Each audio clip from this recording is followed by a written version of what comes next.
I'll start the webinar now. My name is Dr. Jane Menzies. I'm a Senior Lecturer of International Business here at the University of the Sunshine Coast. I'm also the coordinator for the MBA and the postgraduate programs here at UniSC as well. So today we've got a bit of a dual purpose. We're having a postgraduate information session, but we're also going to have a session at the end where we talk to some former graduates of our postgraduate programs about some of the experiences that they've had while studying with us, but also how they've built their leadership capabilities, how they might use their studies in their day-to-day world. So before I kick off, I'd also just like to have a little bit of housekeeping. So basically, we're recording this session. The recording will be sent to participants afterwards. If you'd like to ask a question, feel free to in the Q&A function. Myself and our panelists that will be joining us, they basically have access to those the Q&A section as well. So, towards the end, we'll have a bit of a kind of discussion and have an ability for you to answer your questions. Okay, so that's our webinar for today. So before I'd like to start, I'd like to acknowledge the traditional owners of the lands in which we meet today, wherever you may be. But I am on the Gubbi country, Kabi country here on the Sunshine Coast. So I'd like to pay my respects to the elders past, present and emerging. Okay, so as I've introduced myself, Dr. Jane Menzies, so today's structure of our webinar will just be have a little bit of information about our Graduate Certificate of Business Administration. So for people who are here, you might know that a graduate certificate is a pathway into our MBA program, gives you a little bit of a taste of what MBA study or postgraduate study might be like. So as I talk through our graduate certificate, I'll also talk about the opportunity that we have at the moment, which is around a discounted or what we call Commonwealth supported places. So basically gives students a 40% discount to study the graduate certificate, which is obviously very attractive. So once I go through some of those, some of the information around that, I'll also talk about next steps, FAQs and question time. And then we'll move on to our exciting panel that we have with our former students. We have Adam Pearce, who's here, he's State Director for Export Finance Australia. Thank you, Adam. And then we've also got John Carter, who's the CEO of Grabber, a technology company. John is a master of, has graduated with a Master of Business Administration. And then we also have Cheryl Picton, who's a business manager of Alumtech Minerals, and who has previously done an executive Master of Business Administration here at UniSC. Okay, so let's get into the information and let's try and get through this quickly because we want to get to our main event, our interesting discussion with our panelists. So as discussed before, we have our Graduate Certificate in Business Administration, and this is our kind of basically our first program that is really designed for students who, perhaps they might not have had an undergraduate degree, or maybe they do have an undergraduate degree, but they just want to really test the water about, doing postgraduate study. And so we have our Graduate Certificate has 4 courses associated with it. And basically you would start off by doing finance and accounting, doing a little bit of evidence-based decision making so that you are able to make really good decisions when you are conducting business. And obviously having that finance and accounting is an important aspect of working in any type of organization, whether it's you're running your own business or whether you're, looking at the financials or making financial decisions within your organization. So, as I said, for our graduate certificate, you don't actually have to have a prior degree, or undergraduate degree. You can actually come in through your work experience. So really, we're looking usually at about 2 years of relevant and minimum work experience. And basically, at the moment, as I said, we have these Commonwealth supported places, and these are available for Australian citizens and people who are on permanent residency. So unfortunately, they're not for international students, but they're definitely for Australian citizens. So the good thing about this Commonwealth supported place is that it reduces the overall cost of this degree. So instead of it being around $14,000, you'll only be paying about $8,160, which represents a 40% savings. So as we know, the cost of living and all of those pressures at the moment, that saving is, obviously very beneficial.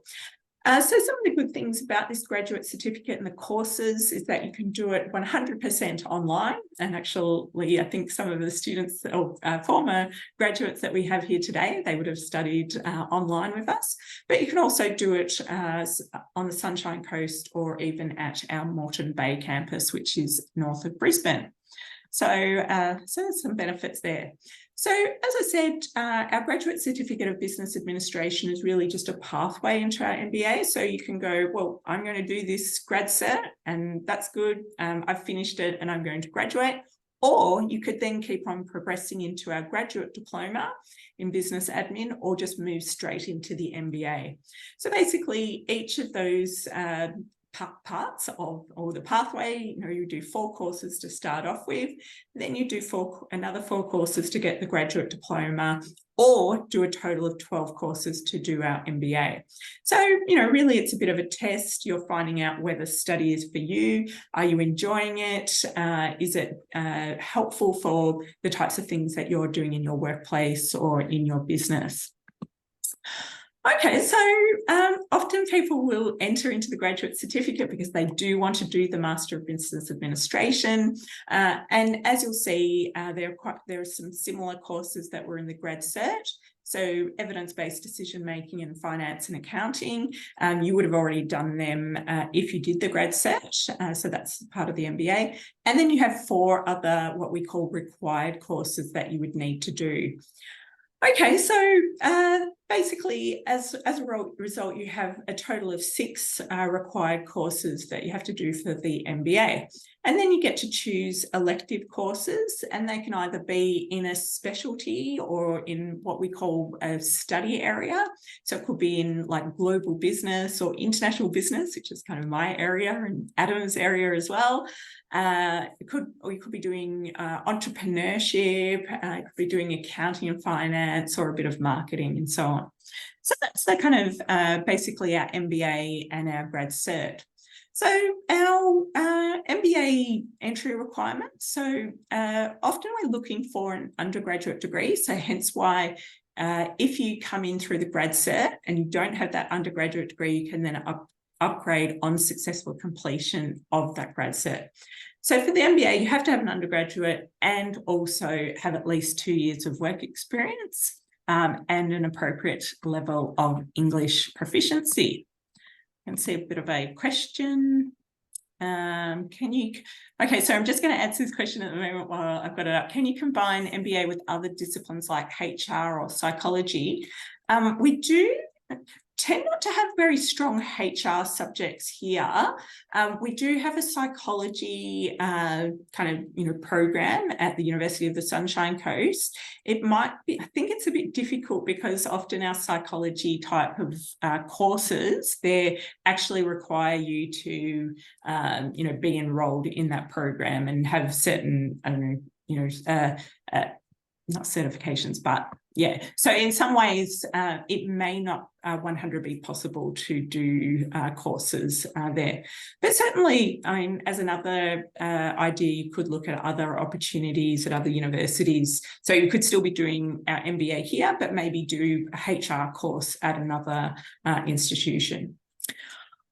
Okay, so we've got our MBA extended, that's for our international students, and as I've already talked about, our graduate certificate in business administration. Okay, so in terms of our degree and, what it's like to study at the University of Sunshine Coast, and I'm sure Adam and John and Cheryl will probably attest to this as well. We tend to have what we call a very informal and collegial atmosphere. We often see postgraduates as our colleagues because often they're often the same age as us, so the same, they're kind of doing postgraduate study, and all of your lecturers in the postgraduate programs will have PhDs, so they've all studied at the postgraduate level as well. So what we do is we have 6 times 3-hour interactive workshops per session. So basically that means that we have what we call sessions, and in the sessions it's a 6-week long kind of period of study. So it's actually quite condensed. Normal types of studies would be in a semester basis or in a trimester basis. So we're really saying that, approximately you would need to contribute about 12 hours of work towards each course that you are doing. So if you're studying part-time, you'd most likely be only studying 1 course per session. So because we have 6 sessions per year, it basically means that you could actually get 6 courses done in the first year and 6 courses done in the next year. So in terms of the assessment that we offer, it usually is 2 tasks or 2 assignments, and we tend to shy away from exams. We've moved away from that. Most of our assignments tend to be reports or presentations or essays, or maybe you might think about like a leadership issue that you might have experienced in the workplace and looking at how you might improve your practice around that. So that's some of the assessment that we do. Okay, so there's some other benefits. We just got AACSB accreditation. So if anyone knows about AACSB accreditation, it's basically just giving us global recognition for our degree. It's saying that our degree has a strong quality. We all have what we call assurance of learning to make sure that you're actually learning the things that we are teaching you, and that we have these quality processes. I don't know if anyone's ever experienced this. Definitely in the university sector, you get asked in a job interview whether like in a selection criteria, whether you actually got your degree from an AACSB accredited school. So it is worth having that. The other thing that we have is complimentary membership with the Institute of Managers and Leaders. So basically, as you become a student studying postgraduates, you get this free membership with them, which you get access to all of the services that IML provide, whether it be mentoring, whether it be 360-degree feedback or professional development. The other thing that we've been doing with the IML and also the 4556 chamber is basically having networking breakfasts, events on topical topics, whether it's artificial intelligence. Next year we're going to be looking at things like sustainability, workforce attraction, and those types of issues.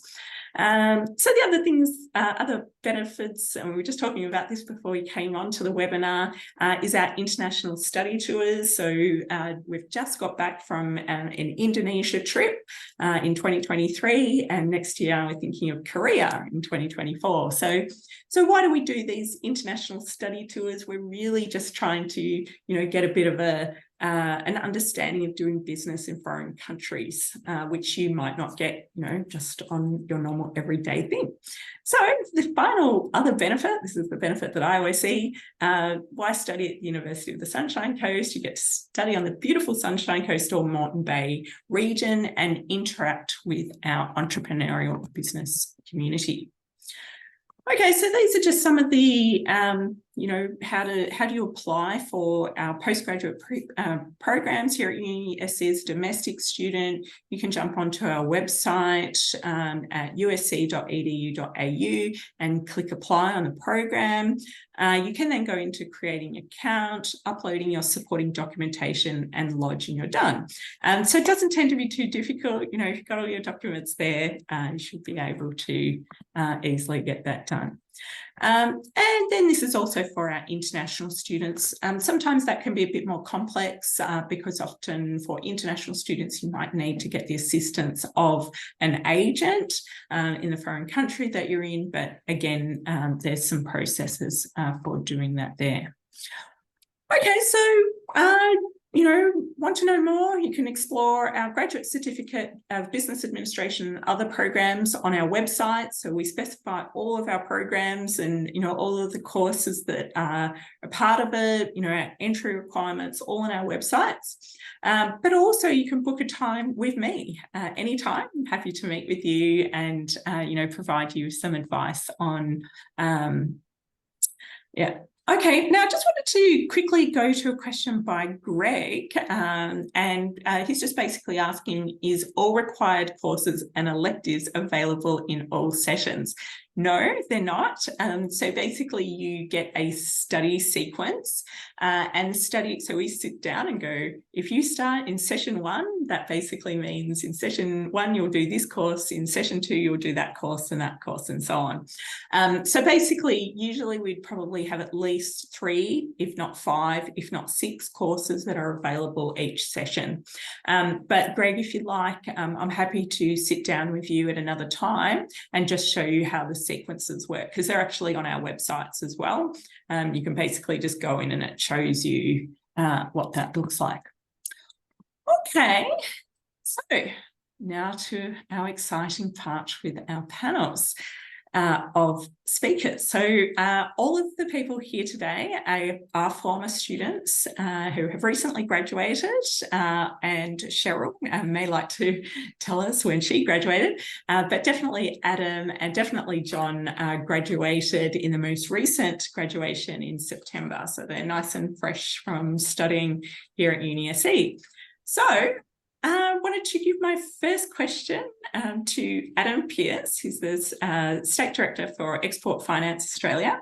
Can you share with us how your PG studies, how your postgraduate studies, studying the Master of International Business, have been applied in your day-to-day roles?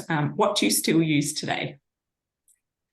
Yeah, thanks, Jane, and thank you for the invite for this session. I suppose my journey started off a little bit different. I was a little bit hesitant to start my studies. I made excuses for not doing it in my postgraduate studies, but I thought COVID was a great example of trying to get something done. So I did my studies online, which I did miss out on the overseas trip. But, the basis of, what I really appealed to me in the basis of the selection of UniSC was I chose international business, which is very similar to an MBA program. There are crossover in terms of the subjects, but the reason I chose the NIB was it's directly related to my field. So I'm in the game of international finance, but the flexibility is what really appealed to me, was the basis that during the course selections, I was able to do my tasks or my assignments on a known case study, and I chose my company. Now, the reason I chose my company, it actually gave me access to certain things within the organisation which I would not have been privy to. An example of that is, over a period of time, we update what we call our statement of expectation. We submit that to the Senate, and the Senate then votes on it. I was able to use one of my subjects as a case study for an assignment. Yes, I did the subject, but the real value was I presented the paper or my assessment to my board, which I normally don't get direct access to. And then I recommended some recommendations to be put in there. So it was actually very relevant for me to be able to do that.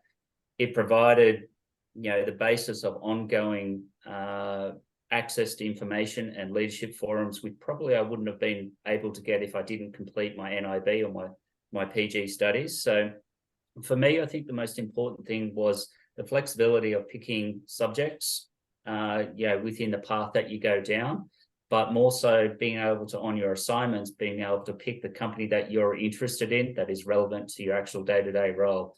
So in terms of what it has applied to me in terms of my day-to-day role, it has given me access to different level of management and executive and board on the basis now they've seen that I've done the study, they've seen the reports, that they involve me in those decisions. So I'm making recommendations and decisions which is impacting my company that I work for future years. So I really enjoyed the process, and the flexibility was really key for me.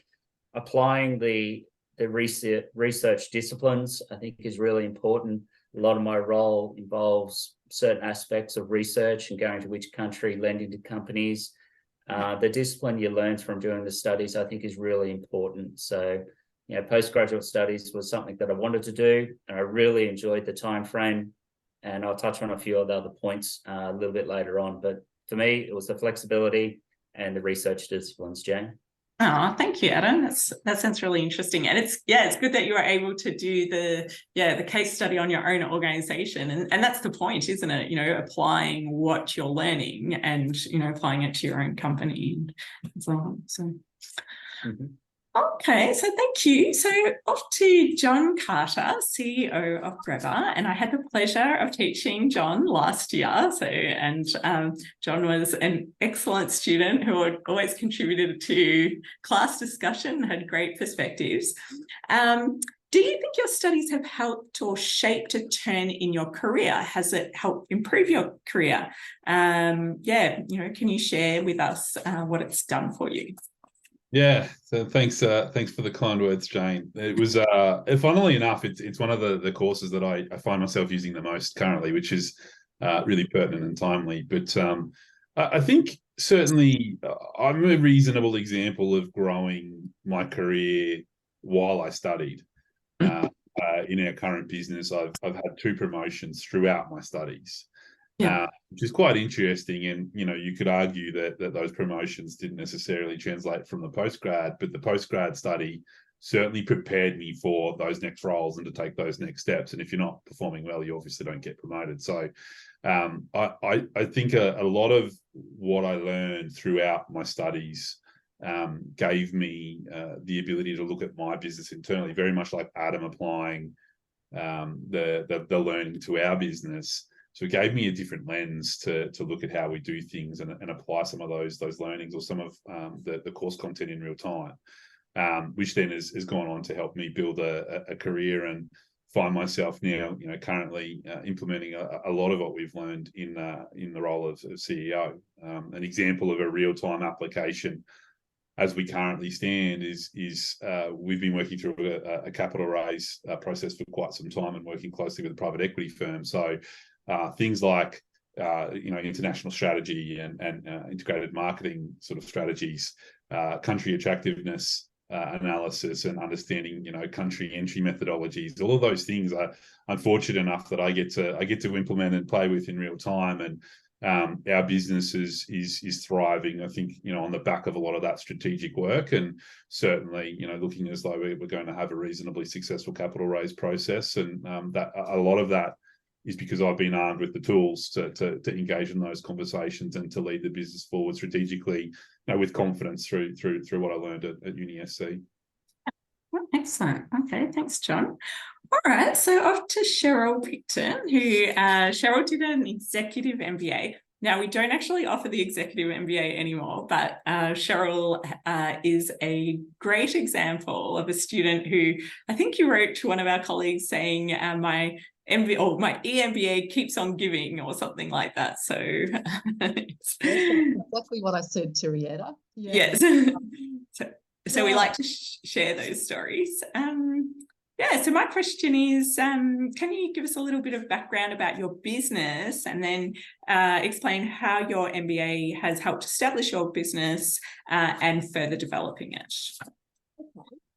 Well, our business is Balloon Tech Minerals, and we've partnered with Alcoa for the last 3 years to help solve the alumina industry's biggest environmental and financial risk, which is their red mud waste.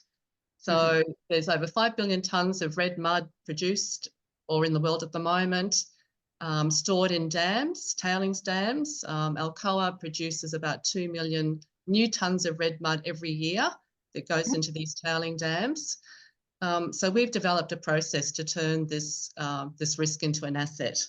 And do this by extracting critical minerals and other products of value. So I guess the thing that's important about our business is that not only are we contributing to the circular economy, we're helping to reduce greenhouse gases, and most of the world's critical minerals are held in China. And if China doesn't like the policies of a particular country, they just won't export the critical minerals. And Lockheed Martin was a good example. China refused to sell the critical minerals needed for their fighter jets. Yeah, okay.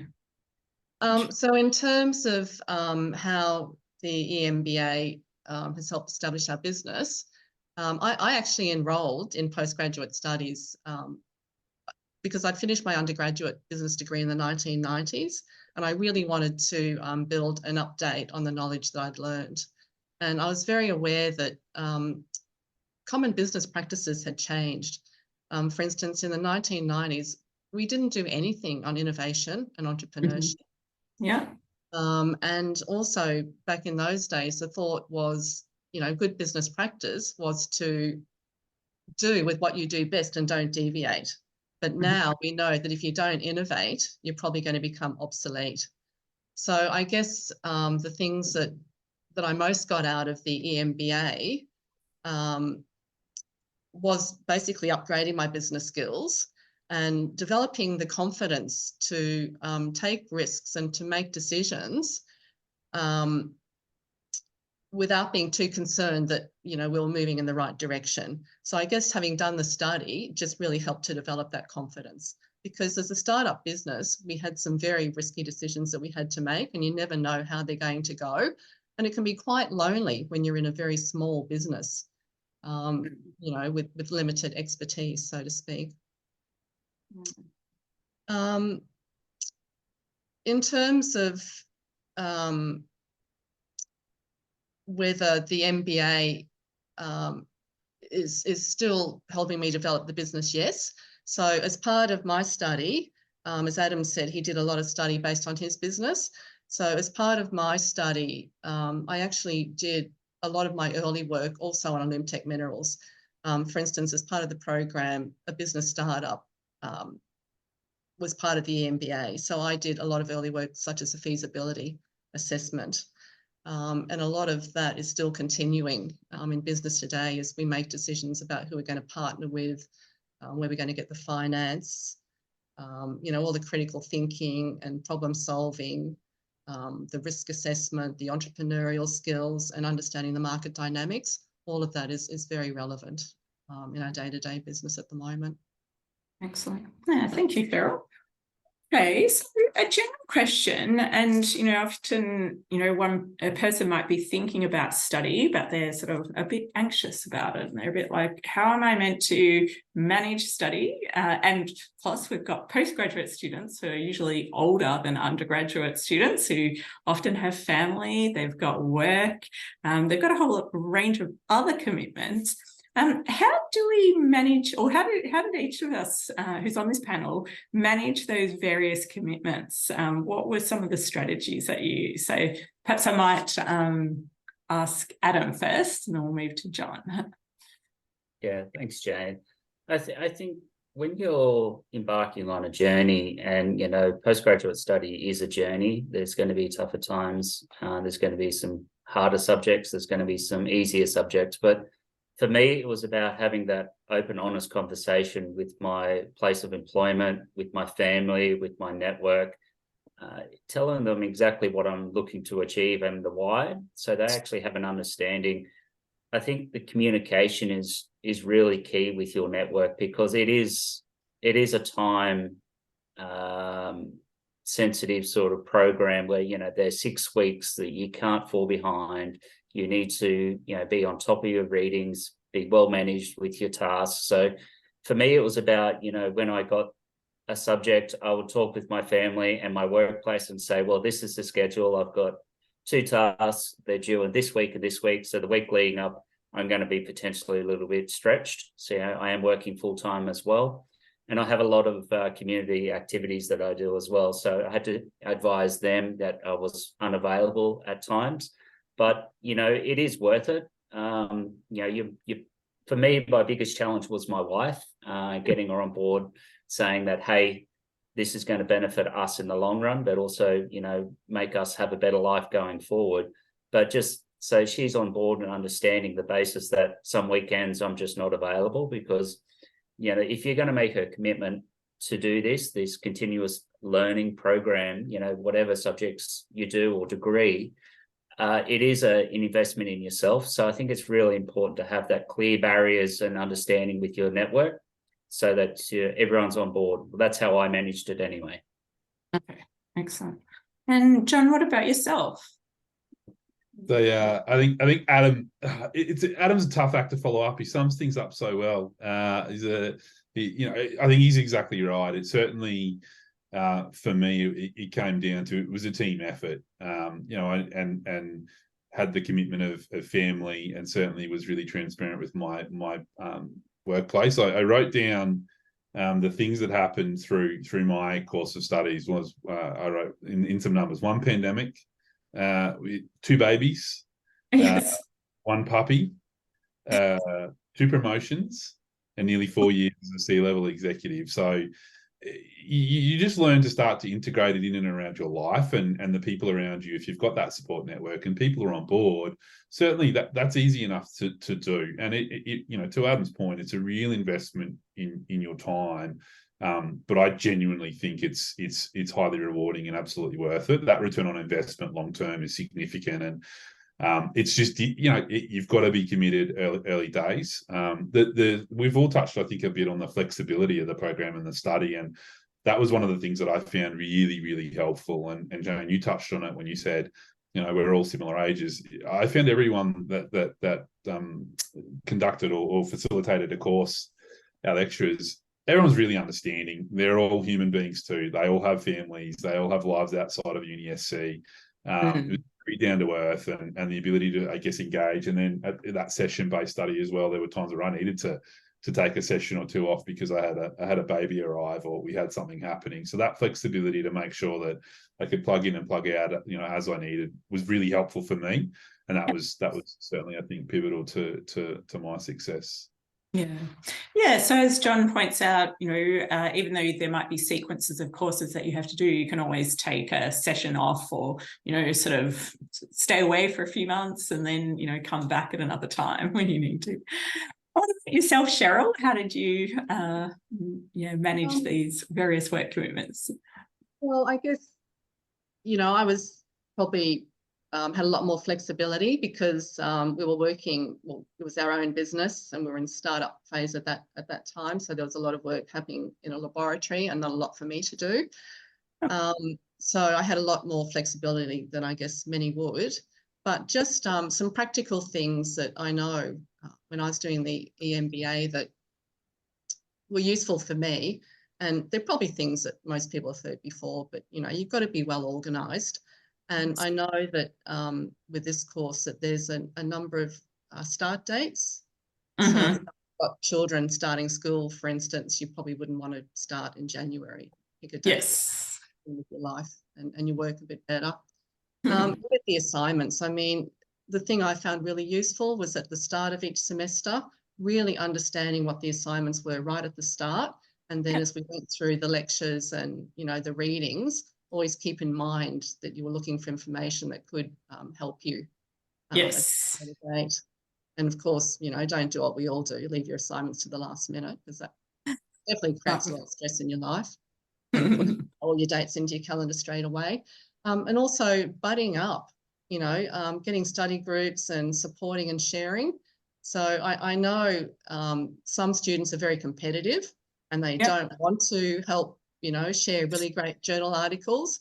But if you can get into a group that does that, that can really save you a lot of time and stress, because it's so time consuming to tap into really great information to do your assignments. And of course, tapping into the librarians. If you can't find really good information, I had no concerns about going to the librarians and letting them know what the problem was and asking for their assistance. So that's just a few practical things that helped me. Yeah. And the librarians are always really helpful, aren't they? If students need to ask a question, they can just go and phone them, email them, have a meeting with them and so on. So one further thing on that, Jane, that I sort of just reflecting on, like when I first started the journey, it did feel like a lot, working full time, getting on top of the readings, the deadlines, the timeframes. But once you're actually in your operating rhythm, it becomes quite like a drug. And John's laughing because we do all this study and then you finish and it's like, I've got all this spare time now. I can be doing other things, you know. John, you've got a couple of kids to raise. I've got a couple as well. But like, you actually do miss it. And once you're in that operating rhythm, it is far easier to stay on top of it. Like I would say the first one is a little bit more challenging just to get into that rhythm. But once you're in it, it is like a drug, I would say. Yeah. A good drug. Yeah. A legalized, highly regulated drug. But Yeah. I would just add to that.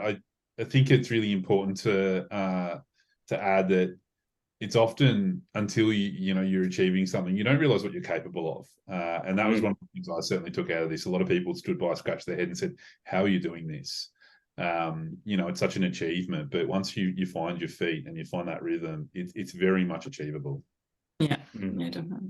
Yeah, it's sort of like when you submit that assignment and, you submit it and you're like, then you get the dopamine hit or whatever and you're feeling good and then you've got the next one to do. Okay, so my last question for this panel is about leadership. And, obviously one of our tenets of UniSC and our postgraduate programs is that we want to develop in our students leadership skills. So I guess I wanted each panel member just to reflect on whether you think you're a better leader today. And, how can prospective and current students perhaps boost their leadership potential through their postgraduate studies? Like what is something that you've done to become a better leader? And by the way, I see you all as leaders. That's why I asked all of you to be a part of this panel. So I will start off with Adam. Answer is yes. I think what I come out of from my PG studies was that, I've got the language and understand the language that's been spoken about in the organisation. I'm in the game of lending money, if you didn't know what I did. And, I need to understand businesses, the decisions and why they do it. And I say no. When people are asking for money, I don't always say yes. So, having that understanding the language when they're going under a business plan, that's important. But the confidence to back my decision, I think it's made me a better leader for both my network and my place of employment. Thank you. And John? Yeah, I would agree. I'm certainly a better leader today than I was prior to starting. I think I always feel as though I've had a strong set of soft skills, but having the extra tools in my tool belt from to operate as a CEO and to lead a business. For those of you who don't know, we're a technology-based business in Australia. We export 98% of our products overseas. We have an office in Dubai. We have an office in Washington, DC. There are degrees of complexity to what we do. And having completed my studies, again, giving me the ability and the tools to lead our organisation into the future strategically, to start to see what's on the horizon and chart a path through all of that complexity. I'm absolutely a better leader today than I was before I started. So yeah, absolutely. And Cheryl? Yeah, well, I back up what the guys just said. I mean, the good thing about doing extra study is that you really learn to understand, what great leadership is or what entrepreneurship is and their processes that can be learnt and tools that can be learned as well. So I know for me, some of the parts of leadership that I've really enjoyed is developing really great cultures. When you look at the latest McKinsey report, you see that 40% of staff are looking to change jobs in the next 3 to 4 months because of job satisfaction and other issues like that. Then there's a lot of work that still needs to be done with leadership. And the good thing about this sort of study is that it definitely helps to develop those skills. Yeah, definitely. Okay. Well, thank you, Cheryl. So we have a question. I know some people have already answered it. How did you pick your electives? And, because obviously the electives have a bit of a focus. You can do entrepreneurship electives or you could do international business. What was your answer to that question, Adam? Yeah, for me, it was about the interest levels that I had in certain topics. So I went down the innovation and international business was obviously the PG that I did. So I really focused on the innovation side of it because that interests me. And I guess that's the flexibility that comes with it. You got 6 core subjects and then you've got 6 electives, which you can pick from, business, management, HR, there's marketing, there's multiple avenues you can go down. So for me, it was really about what was topical for both my place of employment and personal interest. Yeah. Okay.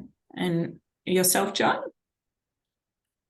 I was fortunate in that I was enjoying my role at the time, and certainly I was able to select, I think, courses that I felt would add value to my role and my growth in the organisation. And there were some great ones that lined up. I think towards the end, I probably became a little bit more cutthroat in that I also looked for things that I just thought I'd enjoy. That I do what I was going to do, and by the 10th subject that you've completed, you're starting to look for ones that you think, all right, well, what are the ones that are going to apply to me the most? And equally, I think I will enjoy the content. And that was the way I selected based on, I think what I needed at the time. So that's largely played out to be quite helpful for me. Yeah. Okay. Excellent. I didn't have any choice. The executive MBA was just all set. Yes. But there was choice though in our coursework. So those of us who are working or in business startup mode based all of our course work around that. So that was really good, but very practical. Yeah. I think Cheryl sort of hit the nail on the head with, buddying up. Like John and I, we did different degrees, but, we crossed over on multiple subjects and, we had good banter and, we did sort of compete against each other, being honest. We both wanted to top each other, but we actually both wanted to do well. And one thing I found with the PG side of things was that most people are very motivated to do well. You get to largely pick the group assignments, your people you're in there, so you get with like-minded people. So sometimes you don't, and that's just the way it goes. But I think it's really important to surround yourself with like-minded people, and people that just want to get high distinctions. They're a good cohort to be around. Yeah, definitely. And I do notice like students will go, I'm, working with these group members, and they continue to work with the same group members over different courses because they all know how, how well each person performs and so on. So And they become part of our network afterwards. Yeah. So networking. Okay. So we've got some tricky questions. All right. Did people compare notes with other universities at all? Did you know that you wanted to come to UniSC? And what was the reason that made you want to come here as opposed to going off to QT or UQ or even any one of the other, Australian universities? It's all online these days. You can pretty much go anywhere. Any reasons for why you chose the Sunshine Coast? Well, I know for me, the research that I did indicated that UniSC had all the things that tick boxes for me. So the quality of the teaching staff, excellent resources, and really good student support. So they were the 3 things that I loved. And I love seeing the kangaroos as well. They just sort of joy into my day. But it was a nice casual uni to go to, having been to the Brisbane before. So it was a really good fit with our lifestyle up here on the coast. Yeah.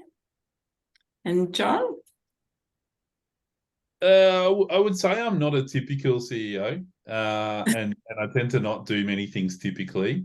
And so I was looking for something different. And that was part of the reason why I chose UniSC. I live in North Brisbane, and I liked that there was some logistical, nice stuff there, that it was in close proximity if I ever needed to attend a campus. But certainly, I think I've spoken to some of you before, and I used the analogy, if the university had a personality, I quite liked and aligned with the UniSC personality a bit more than probably some of the more traditional style of universities or options that are out there that are, for me, probably a little bit more cookie cutter. So I really liked it, and that was what drew me to it.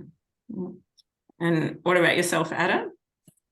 Yeah, I've done a study at UQ and Macquarie previously, and the UniSC for me appealed to me because of the flexibility, and it is a newer kind of university, and the basis that it brought itself, you know, I liked being something new and establishing and growing with it.